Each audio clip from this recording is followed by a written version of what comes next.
This is Chicago's very own WGN Evening News.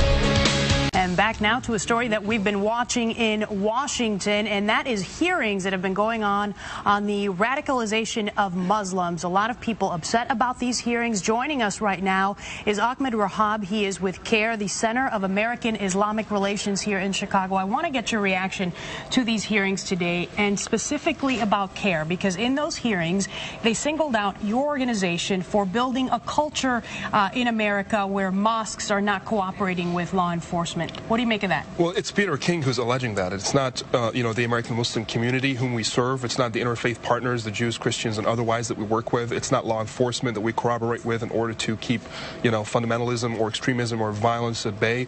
It's Peter King. And who's he getting his information from? From the far right-wing blogs, essentially the trash of the internet, if I may say so, that do not have any basis to their allegations against us or any other Muslim group.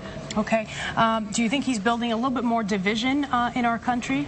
Yeah, it's an embarrassment to our political system because, again, there's nothing wrong with questioning the sources of radicalization, the nature of radicalization. The problem is when he fails to differentiate and distinguish between, the mainstream on one end, who's us, and then the extreme on the other end, the many and the few, the community and underground individuals.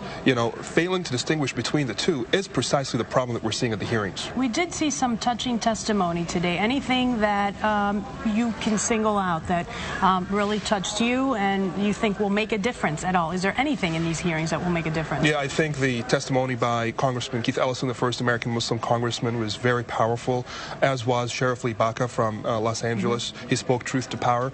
And the good news is Congressman, King does not represent America. He does not even represent the mainstream. And so we're seeing a lot of people push back and remind him that, we're not going to settle for this McCarthyist witch hunt.